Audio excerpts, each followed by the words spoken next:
ನೋಡಪ್ಪ ಗಂಡು ನೋಡು ಅಂತ ಹೇಳಿದ್ನಲ್ಲ, ಕರ್ಕೊಂಬಂದಿ ನೋಡಿ, ಇವನೇ ಮದುವೆ ಗಂಡು. ಇವನ ಹತ್ರ ಸಿಟಿಲಿ ತುಂಬಾ ಜಮೀನಿದೆ. ಇವನ ಹತ್ರನೇ ಎಲ್ಲಾರು ಕಾರ್ ಪಾರ್ಕಿಂಗ್ ಬರೋದು. ಅಷ್ಟು ಮುಖ ನೋಡ್ತೀಯ, ಹೋಗೋ ಗಾಡಿ ಪಾರ್ಕ್ ಮಾಡೋದ್ರಿ, ದುಡ್ಡು ಕಟ್ಟು ಹೋಗ. ಗಾಡಿ ಯಾವ ಕಡೆ ಬಿಡಬೇಕು ಹೇಳು? ಅಲ್ಲಿ ಹಾಕ್ ಹೋಗೋ ಗಾಡಿನ. ನೀನ್ ಕೊಟ್ಟಿರೋ 20 ರೂಪಾಯಿ ನಮ್ಮಲ್ಲಿ ಮನೆ ಒಳಗಡೆ ಕಬ್ಬಿಡಕ್ಕಾಗುತ್ತೆ? ನಿನ್ಗೆ ಒಳ್ಳೇದಾಗ್ತದೆ? ನಿನ್ಗೆ ಸೂರ್ಯ ಒಳ್ಳೇದಾಗ್ತದ ನಿನ್ಗೆ?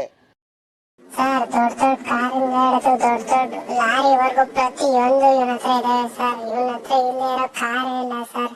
ಇವನು ಊರಿಗೆ ದೊಡ್ಡ ಶ್ರೀಮಂತ ಸರ್. ಬೇಕಾದ್ರೆ ಸರ್ ಭಯ ಇದ್ದೆ ಕಾರ್ ನಿಲ್ಸೋಗಿ ಸರ್, ಅದೆಷ್ಟಾದ್ರೂ ಖರ್ಚಾಗಿ ನಾನು ನೋಡ್ಕೊಂತೀನಿ. ಪ್ರತಿಯೊಂದು ಗಾಡಿ ಜವಾಬ್ದಾರಿ ಎಲ್ಲ ನಂದೇ ಸರ್. ನೀವೇನೇ ಹೆದರ್ಕೋಬೇಡಿ ಸರ್, ಧೈರ್ಯವಾಗಿ ಹೋಗಿ ಬನ್ನಿ ಸರ್, ನಾನು ಇರ್ತೀನಿ.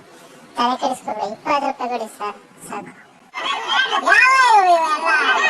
ನೋಡಪ್ಪ, ಮದ್ವೆ ಗಂಡಿನ ಬಗ್ಗೆ ಏನು ತಲೆ ಕೆಡಿಸ್ಕೋಬೇಡ. ಅವ್ನ್ ಸಂಪೂರ್ಣವಾಗಿ ನನ್ಗೆ ಗೊತ್ತು. ಅವ್ನ ಆಸ್ತಿ ಎಲ್ಲ ನಿನ್ ಮಗಳೇ ಬರ್ಕೊಡ್ತೀನಿ. ನನ್ ನಂಬು, ಮದುವೆ ಮಾಡ್ಕೊಡ್ ಸಾಕು.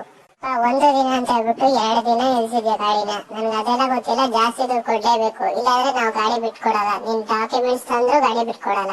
ನೀನ್ ಪೊಲೀಸ್ ಸ್ಟೇಷನ್ಗೆ ಹೋದ್ರು ಗಾಡಿ ಬಿಟ್ಕೊಡಲ್ಲ. ನನ್ಗೆ ಅದೆಲ್ಲ ಗೊತ್ತಿಲ್ಲ. 2000 ರೂಪಾಯಿ ಆದ್ರೂ ಕೊಡ್ಲೇಬೇಕು ನೀವು. ನೋಡಪ್ಪ, ಹುಡ್ಗ ಬೇರೆ ಬಿಸ್ನೆಸ್ ಮ್ಯಾನ್, ತಲೆ ಕೆಡಿಸ್ಕೋಬೇಡ. ಆರಾಮಾಗಿರು, ಮದುವೆ ಮಾಡ್ಕೊಡು, ಚೆನ್ನಾಗ್ ಬದುಕ್ತಾರ ಅವರು. ಅದ್ಲೇ ಯಾರು ಒಬ್ಳು ಮಗಳು ಅಂತ ಚೆನ್ನಾಗ್ ನೋಡ್ಕೊಂತಾನೆ. ನಿನ್ಗೆ ಯಾರು ಇರ್ತಾರೆ ಹೇಳು? ಅವನೇ ನೋಡ್ಕೊಂತಾನೆ. ಅವನ್ ಕಂಪ್ನಿಗೆ ಅವ್ನ್ ಕೆಲ್ಸ ಕೊಡ್ತಾನೆ.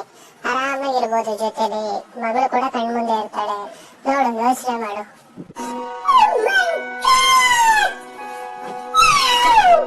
ಈ ವಿಡಿಯೋ ನಿಮ್ಗೆ ಇಷ್ಟ ಆಗಿದ್ರೆ ಫ್ರೀಯಾಗಿ ಸಬ್ಸ್ಕ್ರೈಬ್ ಮಾಡಿ. ಹಂಗೆ ನಮ್ಮ ಚಾನಲ್ನ ಸಪೋರ್ಟ್ ಮಾಡ್ತಾ ಇರಿ. Thank you.